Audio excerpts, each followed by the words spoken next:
লোকের বাড়ি রেড করার দল, ইডির নামে গ্রেপ্তার করে রেখে বিচার না দেবার দল।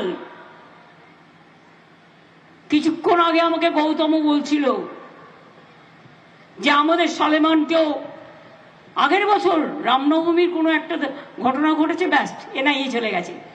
চকলেট বোম ফাটালেও অ্যারেস্ট করে রেখে দিচ্ছে। শুনুন ওদের প্ল্যান এ। ইলেকশনে আমাদের যত বুথ এজেন্ট আছে আর ভোট ম্যানেজার আছে তাদের অ্যারেস্ট করবার ধান্দাবাজির কথা ওরা ওপেনলি মাইকে গদ্দার বলেছে। তারপরে ডুবুর জেলার 9 জনকে অ্যারেস্ট করা হয়েছে।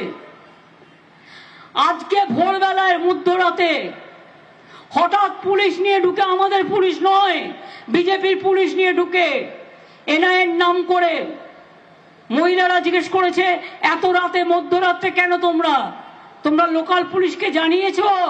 বলছে না, চলে গেছে আমাদের বুথ প্রেসিডেন্টকে অ্যারেস্ট করেছে। কেন? গদ্দার নাকি জিতবে, জিততেই যদি তুমি পারো তাহলে তুমি আমার বুথ প্রেসিডেন্টকে অ্যারেস্ট করলে কেন?